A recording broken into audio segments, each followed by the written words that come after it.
Welcome to Oyate Today. Oyate in Lakota means people. Brought to you by Native Sun News Today. Hi, welcome to Oyate Today. I am your host, Richie Richards. Oyate Today is produced by Tim and Jackie Gallego. Tim is an enrolled member of the Oglala Sioux tribe.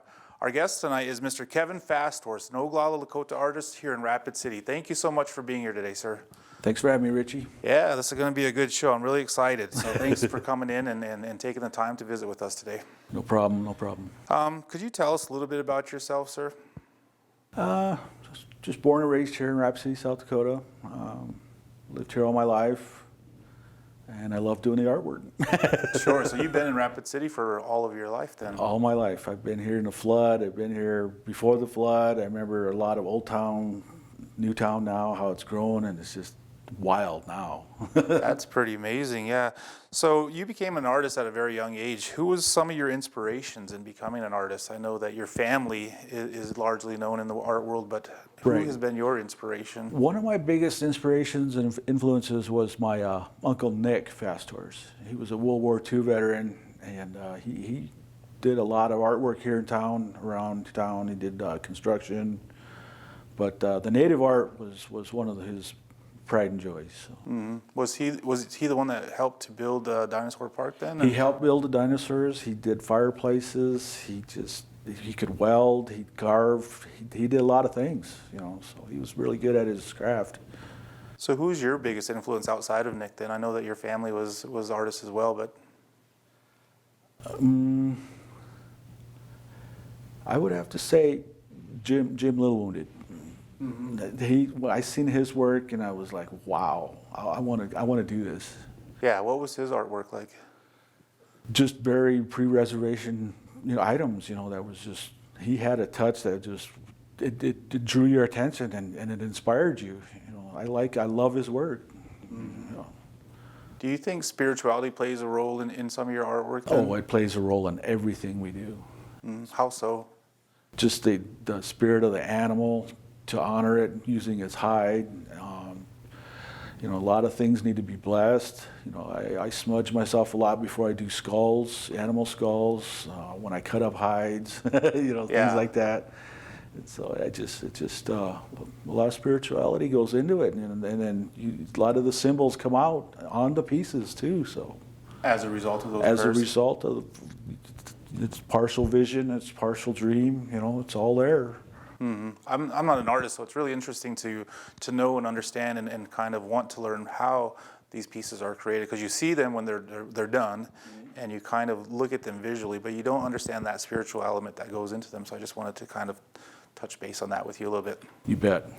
Thank you. I understand that you kind of you did become a part of the professional art world at a very young age. Yes. And that was through helping your uncle. How did that begin? They would make an item called a skull cracker, where they put the rock on a stick, and they would go out west of town here and find alabaster rock and carve that rock into any form. It was a ball, or it looked like a football, it looked like animal motifs, and they put it on a stick. And then I would string beads up for them from a bowl of mixed beads on a long string, and then they wrap the handle with it and pay me a couple bucks for it, Yeah. So I thought, wow, I like doing this, man. That was easy. But that was your first introduction. That was my first introduction. Yeah. What did your uncle teach you about these skull crushers? Were those were traditional items that were used as weaponry then? They were called skull crackers. Skull crackers, excuse me, yeah. And yes, they were a pre-reservation weapon item that they used before metal showed up. That was their weapon of choice, was the skull cracker. So, and this is just something, I'm not sure if you know the answer to this or not, but were those traditional weaponry, were those always done up with beads or with some type of artwork on them, or was that something that came in later? I don't really understand that part. The way I understand it is it was made with whatever they had on hand at the time of its construction and make. Sometimes you had beads, sometimes you just had leather. You look around your teepee and you had feathers, and you put them on there, or you had some kind of, any kind of beads from like rocks you can make. Seeds. Mm-hmm. You can put hair on it, horse hair, You know, so a lot of things like that. And you can put on dew claws from the deer. You can find those all over the place. You know, and just put them on there and make some little noise and identify as your weapon. You know, everything identified you. Whatever you put on your shield, on your weapon, on your cradle board, your robes, it identified who you was, and they knew who you were by displaying that. They knew where you was. Is that true with your art then? Do you have identifying markers on your art? Yes. What are some of those identifying markers? Just your style of laying your beads, your style of your designs, the way you put your colors together, you know, just things like that. Are there any symbols that are pretty common? Mine is probably the diamond, and then as far as the animals, is probably the horse. So Because of your last name. because of my last name, How did your last name come to be then? I really don't know. Really, yeah. No, I'm just kidding. It's probably handed down through ceremonial experience. You know, like a lot of people go through that. You know, and they get a name from a ceremony. So. That's interesting. Your uncle was Charles Fasthorse. He was a medicine man from the Black Hills area. Yes, I miss him dearly. I think of him every day, and he was an inspiration to me as well. You know, so. What did he teach you as far as spirituality or art? What I talked about just now, you know, what goes into an art, its symbolism, you know, why it's there, why are we using this, and it helps bring your spiritual power up as well. You know, people identify with that and like that, and they go with it. You know, we did a lot of sweats with him, a lot of ceremonies. One of my favorite times was we spent a week together, just me and him, and that was a really fun time. What'd you guys do? We just kind of bachelors, you know, and made our coffee in the morning. We visited, and we sat out in the back of my house on the deck on our picnic table and listened to the birds and talked about our art. And then we'd come get into our art all day. And then in the evening, we'd eat dinner together. And he liked to watch Western movies, so I tried to find as many Westerns for him as I could. And cheer on the Indians? Yeah. That's what I do. Let's see. So tell me about one of your first art contests or art shows. I know you possibly did some in your teen years or early teen years. So what was some of those first experiences as far as really wanting to enter the art world as far as contests and things like that? One of the first ones was I see my dad. He inspired me. He had won. I think it was the Sioux Museum, and I still have that pamphlet. It's from like the 70s. And he made a bag, I think it was. And then he started working here. At Prairie Edge? At Prairie Edge. And he won Best to Show in Santa Fe once with a buffalo robe. And I thought, man, I want to learn how to do that too. I want to try it out. So I worked with him for a while. And I thought, what am I doing? This is really hard, man. This is in my, you know, when you start out, it's a lengthy process that's very intimidating. At the same time, it's really neat. It's inspiring, and you just want to try again and do better. So he had me do a piece, a beadwork that was like 8 by 8 inch, and it took me a little over a week to do that. I thought, how can I make a living doing this? And then just, you know, I got discouraged. And then he talked to me and said, just keep trying, you know, keep trying to do this. You get better and faster at it. And sure enough, you know, I could probably knock that piece down and out in about 2-3 days now. So it's. And so what was the first art contest you entered then? I entered, it was at Northern Plains Tribal Arts. When I first entered there, and I had won 3rd place. And that really made me feel good. It didn't discourage me to be doing 3rd. You know, I was like just happy to win. You know, so I went back every year. That was in the early '90s, and I ended up winning 7 times. Wow! You know, I won a governor's award, 1st place, you know, 2nd, 3rd. I've got numerous ribbons. I went to Santa Fe once. That was all right. You know, could be better. That's all I'm going to say about that. Yeah. So was all your work in beadwork then? Yes. Yeah. I entered, everything I did was in beads. I entered a wolf robe, cradle boards. Those are my favorite pieces to do, and bags, purses, things like that. Let's take a break, Mr. Fasthorse. When we get back, let's learn a little bit more about your career. So we'll be back in a couple of minutes. Native Son News has been voted the best weekly newspaper in its class for 2015 by the South Dakota and North Dakota Newspaper Associations. You can find a copy of the Native Son News at many businesses and vending machines in Rapid City and the surrounding area, and on all 9 reservations. We publish every Wednesday, so advertisers and subscribers can reach our diverse readership by calling 605-721-1266. The Native Son News covers the other side of the story. You can't predict life's ups and downs. You just give it all you've got to stay on top. But it's easier with a partner like Security First Bank.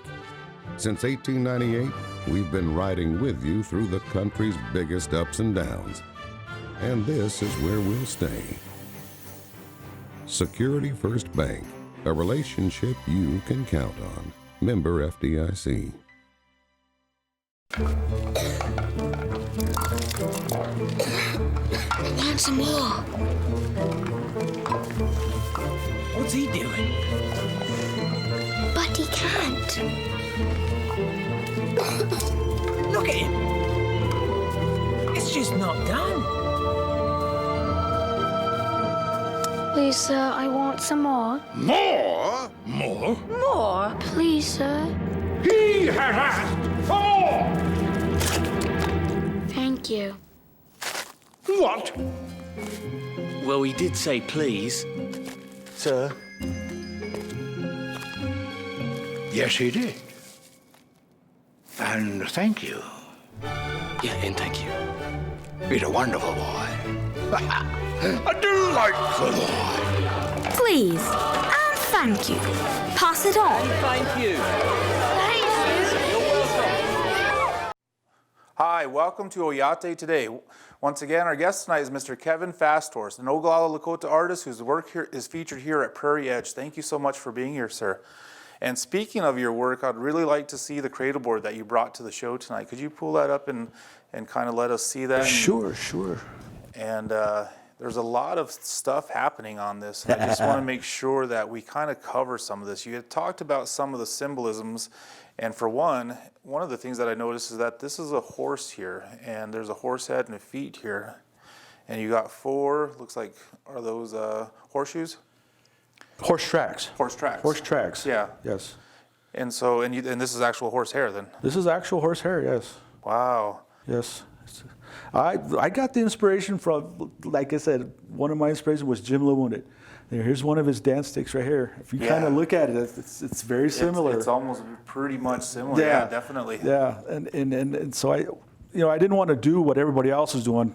You know, traditionally the Indians used fences, part of a fence, a picket fence, any kind. That's why they had the points on them. Oh, okay. And all the different little cutouts, they would go find scrap fence and make cradle boards out of it. So I didn't want to go that route. I wanted to carve and be really unique and different. And this is what I come up with, was this horse. And it turned out to be a really good piece for me to market. So when did you make this one then? I just made this last year. Was it last year or earlier this year? There's a date on there. Can you see it? I can't see it, but okay. Yeah, 9/18/18. So this is less than a year old. Wow. Yeah, it's less than a year old. I make one of these every year. How long do these take to make anyway? It would probably take me about a year. It takes me a little over a month. Yeah. Around a month and a half. How many beads are on there anyway? That's a lot of beads. There's close to 40,000 beads on 40,000 beads? Yes. Oh my God. These are the most detailed projects. They require the most material, attention to detail. There's a lot of material goes into collecting it, and just to put it together is just a challenge. It takes a whole day to put it together. Yeah. And days to carve it. I use a poplar. The name of the wood is poplar. It's a medium density wood. Mm-hmm. It's not too soft, so I can tack it and it won't split the board. And it's not too hard, so I have to pre-drill my holes to tack it. Like oak is really hard and pine is really soft. So this wood is right in the middle of those kind of woods. Mm. And it's easy to stain. It's really a nice wood. I like it. And the leathers, this gray leather is elk leather. It's actually a commercial tan. And the beads are all from Italy. They're Italian beads. And I create all my own designs. And I have folders full of designs. And I've probably done, I want to say at least 30 of these by now. Really? Just this design. Mm-hmm. If you count all the cradle boards I've done, this would be number 113. Total in all your life? In my whole life here. Wow. Yeah. And so what are some of these symbols on here then? Are those, I mean, I really don't know much about these kind of Well, things. my elders told me, my family, my dad and my grandma, and them, they told me the geometric design represents the Lakota Nation, all the people, As far as, just everything, what Wow. they do and what their purpose was in the Lakota society, wow. you know. Is this strictly a piece for art then, or is this a usable piece, or? Well, you can use it, but I recommend not to, because you'll need the shoulder straps added and all this. But the cradle board is a really interesting piece. Right now it's serving as a bassinet that's sitting on my lap, okay? And then if you put the shoulder things, you could tie it to a tree and it'd be a swing. See? Oh, yeah.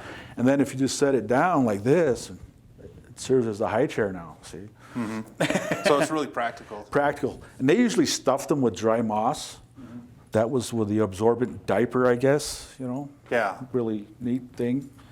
And each one of these comes with a story. I write a story about them, you know, and then, as you can see, all the little interesting things was to invoke the spirits to protect the infant inside.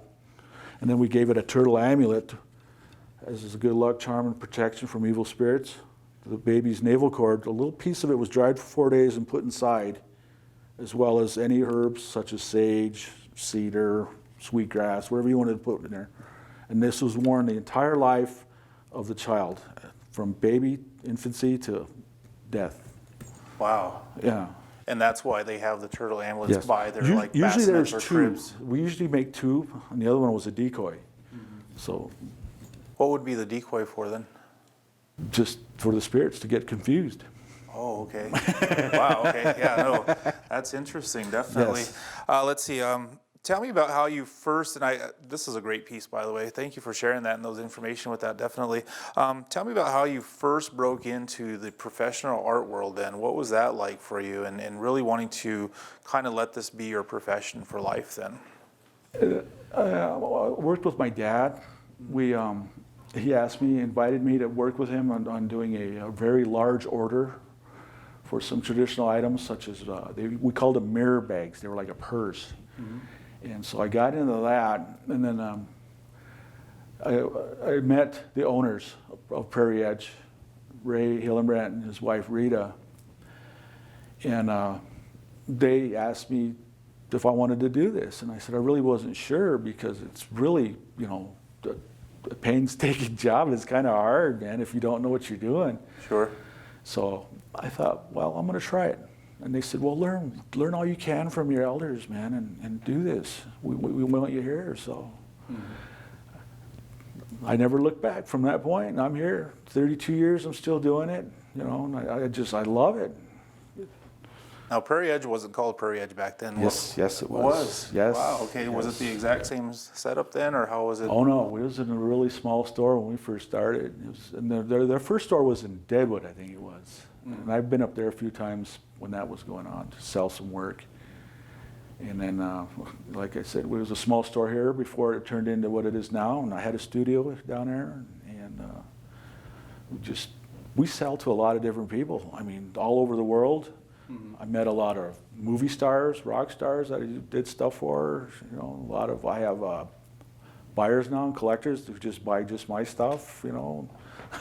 Who are some of the kind of more famous people that you've? My favorite crew is ZZ Top. Cool. They have a lot of cool stuff of mine. I made them tool pouches for their Harleys. I made them hat bands for their hats. They wore some of the bags I was talking about earlier, the mirror bags. They I don't know what they put in them, but they wear them on stage, you know, when they did some concerts here. You know, and one of the other movie stars that really was cool to me was Kevin Costner. When he first did Dances with Wolves, before this was all renovated to what it is now, I worked on the mezzanine, and it was just unfinished. And I was up there by myself working when he come in, and he came upstairs, and they brought him up to me, and we met and introduced each other. And I was doing a bear row. I don't know if you know what those are, but it was a ceremonial bear row I was doing. And he come in, and he goes, "What is that?" And so I explained to him, and he was really intrigued. I don't know if he used it in his movie or not, but he gave me an autograph before he left, and he said, he wrote on it, to Kevin, from Kevin, see you at the movies. Cool, that's awesome. And That's I still awesome. have that, you know, so. Yeah. I didn't have my camera back then, so there was Yeah. no cell phones, you know, so. Yeah, no Facebook and selfies. Yeah. We're going to take a break, Mr. Fast Horse. We'll be back in a couple minutes. You can't predict life's ups and downs. You just give it all you've got to stay on top. But it's easier with a partner like Security First Bank. Since 1898, we've been riding with you through the country's biggest ups and downs. And this is where we'll stay. Security First Bank, a relationship you can count on. Member FDIC. More than 2 million men and women have served in our military since 9/11. Now, many of them are transitioning back into civilian life. They're considering career options, writing resumes, starting businesses. ACP AdvisorNet can help. ACP AdvisorNet is a nonprofit online community where Americans can offer career advice to those who have served. Now we can serve those who served us by helping them to find their next career. Visit acpadvisornet.org. When discrimination happens in our community, and it does happen, then it's time to stand up and speak out to make it stop. Discrimination hurts and excludes. We can be better than that. People of Black Hills have a connection to each other, and none of us deserve discrimination. The Rapid City Human Relations Commission can help with discrimination issues in housing, employment, and public accommodations. And each of us, when we see it or hear it, can do our part to end discrimination. You have a responsibility to stand up and speak out.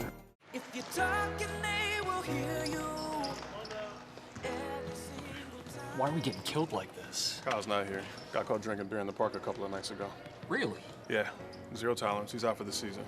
Harsh. Hey, he knew not to drink. We've made that clear to all of our kids, right? No, not really. Bill, if we don't tell them what we expect and why they shouldn't drink, how are they gonna know? Talk. They hear you.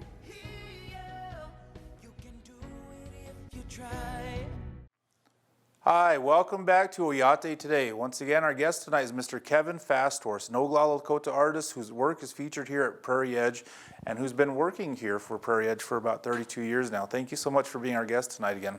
Thanks for having me. And sharing your stories. I know that before the break you were talking about some of the people who had, purchased your work or seen your work and been part of that. But where else can we find your work, either on display or for purchase or? I'm pretty sure I have some work in the Cody Museum in Wyoming. I have pieces all over the world, actually. I have people collect it and then display it. So, either in their offices or in their offices, in their homes. I've had one guy. I forgot his name. He bought a wolf robe, and he just loved it. He said he's going to display it in his house. And wow, yeah. And he actually bought another one. So. Yeah, and Sue, who's some of the other artists and kind of famous persons who's you've come across over the years? Because that's part of the benefit of being such a great artist. Sure. Aerosmith, the band Aerosmith, they came in and we met them. They bought a bunch of stuff. Randy Travis, his wife was a big fan of my bags. She has numerous bags. I got to meet a band called Tin Buck 3. I don't know if you heard of them. I don't believe they so. sing a song about their future's so bright they gotta wear shades. Oh yeah, okay, yeah. That band. Yeah. I've met what other movie stars was there too? I did some stuff for Charlie Daniels not too long ago. I made him a jacket, and they bought a knife case and some bags and stuff. They were a fun couple to meet, him and his wife. They kind of related to my Uncle Charles and his wife Hazel. And Charlie Daniels' wife was named Hazel, so oh, nice. That was really cool, man. Yeah. Now, I understand that you no longer participate in like major art shows or events like that, and why is that? Why have you chosen not to? It's kind of costly. It's a little expensive these days, to get a motel room, travel, and I'm just entry fees, booth fees, all that stuff. Plus, the other thing is I feel. Maybe I'm imagining, but I don't know, I'm not. But I think I'm taking away from younger people that really need to do it. I'm already established. I'm already out there, been there, done it. So that makes a lot of sense. And that's how I do feel about that. Yeah, and you kind of leave the door open for up and coming artists. Exactly. We open the door. Come on in now. Come follow us. So. That's a pretty nice place to be in the art world. Then. Yeah, and there is a lot of new talents coming in, and there's a lot of really talented people, and not to mention new mediums, new styles, and things like that. So, what are you working on currently then? I am currently working on a mask, a beaded mask for a large buffalo skull. I just finished one for a grizzly bear skull. The bear skull was huge. It's as big as the buffalo skull. And it's a beaded mask that's going to go over the skull. Wow. And that's one of my latest things I started doing, and I don't see anybody else doing them. So how does that process work? I can't even fathom or can't even wrap my mind around how that actually happens and works. So, well, brag a little bit. You know, you just can't go to Walmart or Hobby Lobby and find these patterns. So, you know, I've taken them on myself. I've learned drafting when I was a kid. I like drafting. I like doing stuff like that. So I make my own patterns. I take, like on a skull, I'll take a scrap piece of felt and measure the skull, and then I'll put it over the skull, and then kind of take a Sharpie and then just kind of draw where the contours are going to be, where I don't want the mask to be, where I want the mask to be, where I want the designs to stick out and not stick out. And then I trim that up, and then I'll take that and put it on a poster board that I've graphed out into lazy stitch roll markings, measurements, and then I'll define it from there. I'll sit another couple hours and refine it to where it's really detailed where I want it. And that's how I do it, man.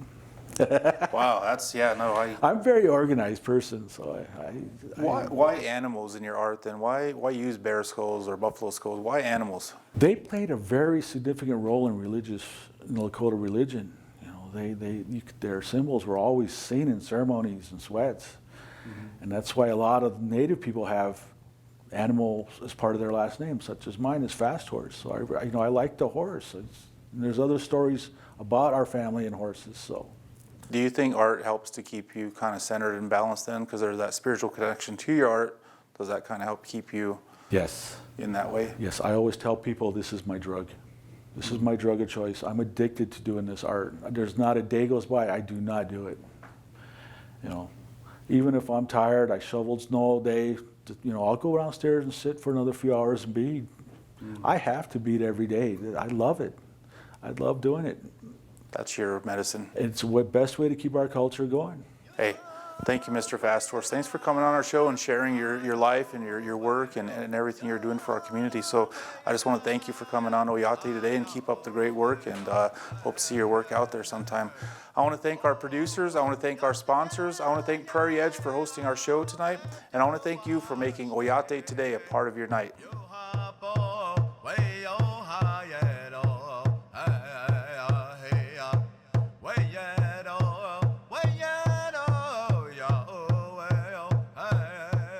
You've been watching Oyate Today, brought to you by Native Sun News Today.